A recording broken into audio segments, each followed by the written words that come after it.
जी तो दोस्तों, modern day greats की बात करें तो जो रूट का नाम आपको उस लिस्ट में कहीं ऊपर ही दिखाई देता है। आज इस एपिसोड में क्रिक कॉमेडी की बात करेंगे जो है रूट की इनिंग की, और भी बहुत कुछ है इस एपिसोड में, और भी बहुत कुछ आपको देखने को मिलेगा।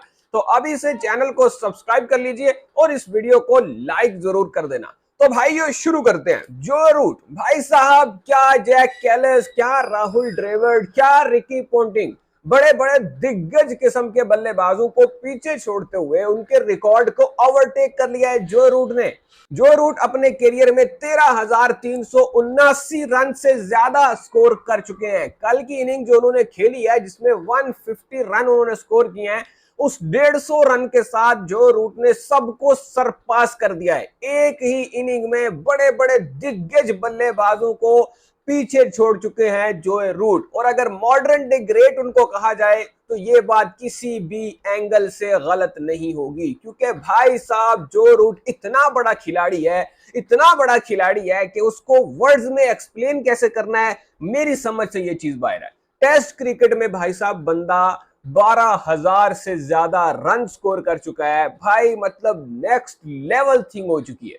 एक ही बंदा अब उससे आगे रह चुका है और उसका नाम है दी ग्रेट सचिन तेंदुलकर। सचिन तेंदुलकर को दी ग्रेट क्यों कहते हैं, अगर आपको ये पता है तो भाईजान फिर आपको ये भी पता होना चाहिए कि दी ग्रेट की जो पोजीशन है वो खतरे में है, क्योंकि एक नया दी ग्रेट आ चुका है मैदान में। जो रूट, जिसकी भाई अभी कोई इतनी बड़ी उम्र भी नहीं होगी, इतना मतलब को बूढ़ा भी नहीं हो गया कि ज्यादा खेल ही नहीं पाएगा, अभी उसकी बहुत क्रिकेट बाकी है। अभी पता नहीं कितने मैचेस इंग्लैंड उसको खिलाएगा, क्योंकि हमने देखा है जेम्स एंडरसन किस एज तक खेलता रहा है, हमने देखा स्टुअर्ट ब्रॉड का करियर कितना लंबा गया था। तो जो रूट भी एक ऐसे खिलाड़ी हैं जो कि मुझे नहीं लगता कि लेस्टर कुक की तरह ऐसी हरकत करेंगे कि भाई अपनी पीक में क्रिकेट छोड़कर रिटायरमेंट देकर चले जाएं, बल्कि जो रूट अपनी एंड तक खेलेगा। और जब तक वो बंदा रिटायर होने के करीब पहुंचेगा ना, तो मेरे ख्याल में भाई कहीं सचिन तेंदुलकर पीछे छोड़ चुका होगा है रिकॉर्ड्स की बुक में। सचिन तेंदुलकर को रन्स की दौड़ में कहीं पीछे छोड़ के जा चुका होगा मेरा दोस्त। और क्या ही कोई शानदार किस्म की बैटिंग कर दिया भाई बंदे ने, क्या ही कोई क्लासिकल इनिंग खेल दी है ना, मतलब मजा आ गया बैटिंग देख के भाई जो रूट की, जो इसने कल भारत के खिलाफ की है यार। मतलब एक तरफ आप देख रहे हो बेसबॉल का बुखार चढ़ा हुआ पूरी टीम को है, पूरी टीम भाई टुल्ले मारने के चक्कर में है, कोई कह रहा है 30 रन स्कोर करेंगे, ये करेंगे वो करेंगे। लेकिन जो रूट वो बंदा है जो अपनी गेम खेल रहा है, बैटिंग कर रहा होता है तो ऐसे भाई कूल एंड काम लग रहा होता है, बिल्कुल कोई प्रेशर नहीं है, कोई टेंशन नहीं है, मस्त माहौल, मिठे चोल। जब बंदा शॉट्स खेलता है, जब एक्सेलरेट करता है तो भाई देखने के काबिल नजारे होते हैं। खूबसूरत बैटर है भाई, देखने में मजा आता है जो रूट की बैटिंग को। खैर दोस्तों आगे बढ़ते हैं तो हमें नजर आते हैं सिराज, डीएसपी साहब, मियां सिराज। भाई क्या कहने सिराज साहब की। पिछले मैच में सिराज साहब जरा चीख चीख के कह रहे थे कि भाई come on baseball, come on, I want to see baseball, I want to see baseball. भाई साहब को इतनी अतावली हो रही थी, इतनी जल्दी हो रही थी बेसबॉल देखने की, कि इस मैच में फाइनली इंग्लैंड ने यह फैसला कर लिया कि सिराज साहब को बेसबॉल दिखाने का वक्त आ चुका है। वो सिराज साहब पिछले मैच में चीख रहे थे, चिल्ला रहे थे कि बेसबॉल दिखाओ, बेसबॉल दिखाओ। उन सिराज साहब को इस बार बेसबॉल दिख गई और सिराज साहब ने एक मोमेंट पे 7 ओवर में 48 रन कंसीड करके ये बात हमें बताई है कि भाईजान हाँ मैं भी बेसबॉल खेलना शुरू हो चुका हूं। जी हाँ, साथ की इकोनॉमी से पिट के भाई ने हमें यह बताया है कि टेस्ट क्रिकेट में भी इस इकोनॉमी के साथ पिटा जा सकता है। तुम लोग को यह गलत फहमी है कि इस इकोनॉमी के साथ रन नहीं खाए जा सकते टेस्ट मैच में।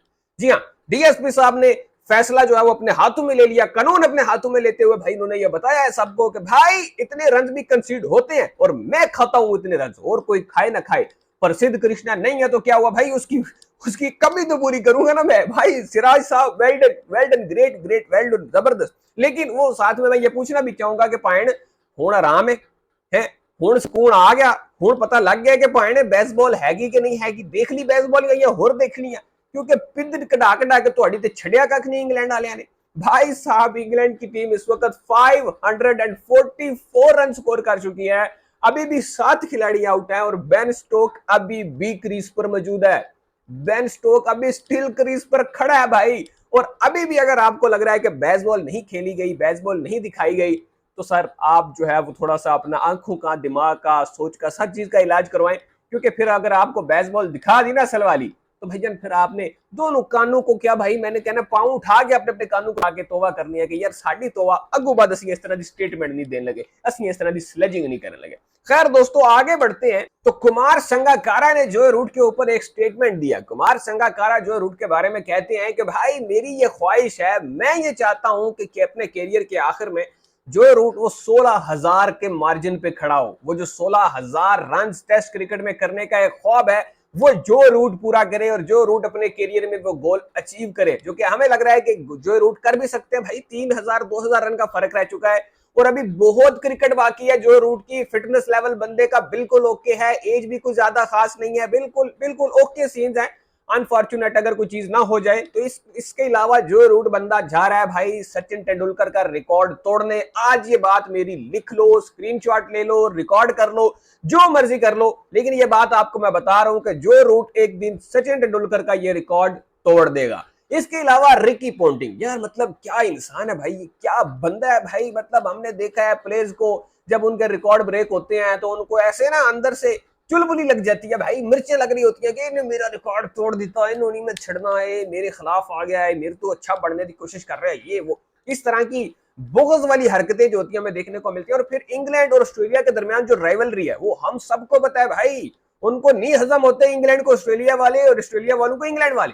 लेकिन फिर भी रिकी पोंटिंग जैसा बंदा खड़ा होकर भाई कमेंट्री बॉक्स में इस बात को अप्रिशिएट कर रहा है जो रूट को, जो रूट ने उसका रिकॉर्ड तोड़ दिया। जहां पे जो रूट ने उस बंदे का रिकॉर्ड तोड़ा है वो कमेंट्री बॉक्स में खड़ा होकर उसको अप्रिशिएट कर रहा है और खुशी से उसको अप्रिशिएट कर रहा है कि भाई वेल डन, क्या बात है तेरी, तूने मेरा रिकॉर्ड तोड़ा है, अब तू मजीद आगे बढ़ेगा, तू और आगे जाएगा, तू ये वो। मतलब वो जिस तरह से एक ग्रेड जो होता है वो दूसरे ग्रेट प्लेयर को अप्रिशिएट करता है, उसको शाबाशी देता है, वो वाला सीन हमें देखने को मिले हैं जो कि हमारे यहाँ हमें कम ही देखने को मिलते हैं। हमारे सब कॉन्टिनेंट में तो भाई इस तरह की हरकतें ही नहीं करो ना भाई, इस तरह की एक्सपेक्ट ही नहीं करो भाई कुछ ऐसा, हमारे सब कॉन्टिनेंट में नहीं कुछ ऐसा होने वाला। खैर तो दोस्तों इसी स्नाह में आगे बढ़ते हैं तो हमें नजर आते हैं ऋषभ पंत। भाई साहब जो इस बंदे ने फुद्दू लगाया हुआ है ऋषभ पंत ने, है क्या अंपायर और क्या मैच ऑफिशियल, सबको इस बंदे ने दाह लगा के रखा है भाईजान।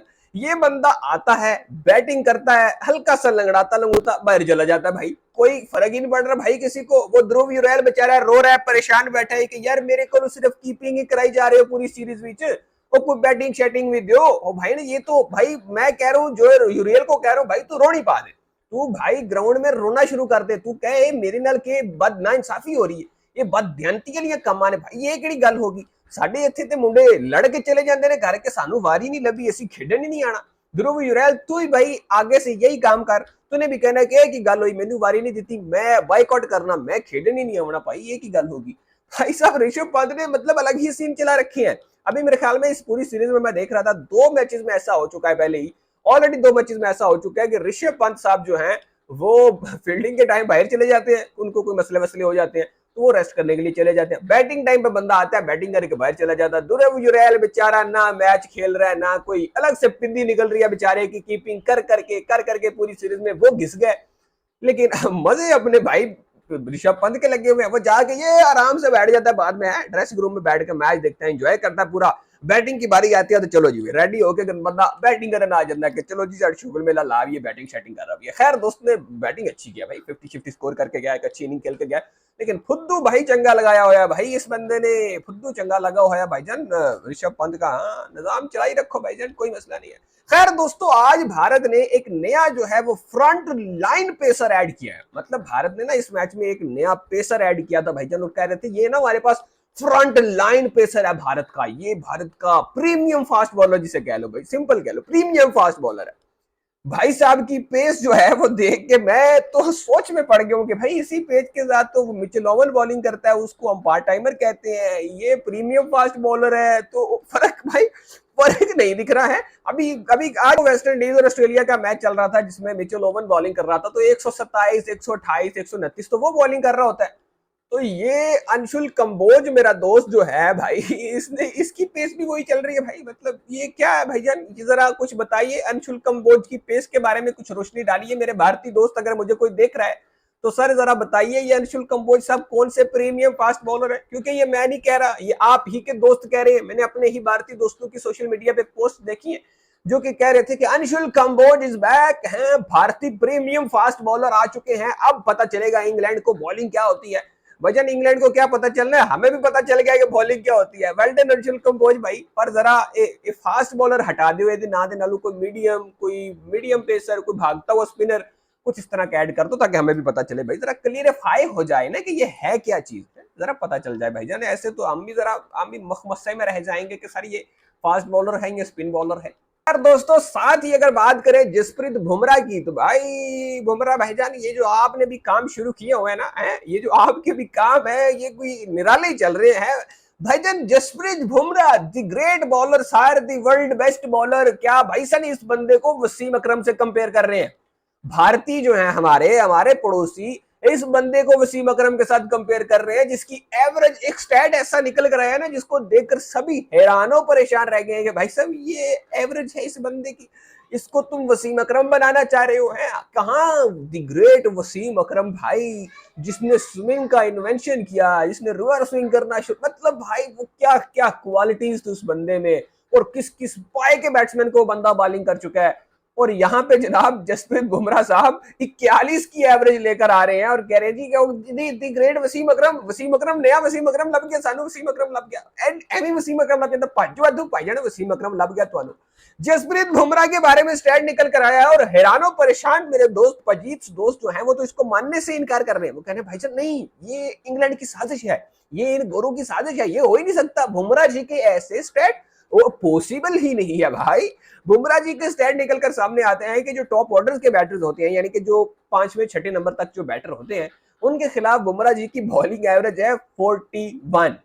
जी हाँ, 41 की एवरेज के साथ खतरनाक पेसर भाईजान, वर्ल्ड बेस्ट बॉलर सार, इतने फाइफर ले लिए सार, तो वो जो वर्ल्ड बेस्ट बॉलर है भारत के, वो जनाब उनकी 41 की एवरेज है और टेल एंडर्स के खिलाफ 7 की। मतलब भाई ये बुमराह जी ये क्या सीन है, जरा ये क्या सीन है भाई, इतना अच्छा तो, इतने अच्छे स्टैट्स तो भाई शाहीन अफरीदी के भी नहीं है, हैं? शाहीन अफरीदी के भी स्टैट बड़े गंदे हैं भाई, ये होते हैं ना असल स्टैट भाईजान। 41 की एवरेज है भाई, 41 गेंदे, मतलब ठीक है भाई, टेल एंडर दिखे तो ठोक दो, अगर टॉप ऑर्डर वाला बैटर दिखता है तो जरा रोक दो, कोई बात नहीं, ठीक है, हम समझ रहे हैं बुमराह जी आपकी स्कीम है, लेकिन वो कहाँ है मेरे दोस्त वर्ल्ड बेस्ट बॉलर वाले, और जो कह रहे थे कि भाईजान ये वसीम अकरम है, वसीम अकरम है, हुण दसो जी केड़ा वसीम अकरम, ए वसीम अकरम 41 की एवरेज वाला, एक 41 की एवरेज के साथ वसीम अकरम बनने चल रहे हैं हमारे बुमराह जी। खैर दोस्तों, अभी के लिए इतना ही, मिलते हैं फिर कभी नेक्स्ट वीडियो।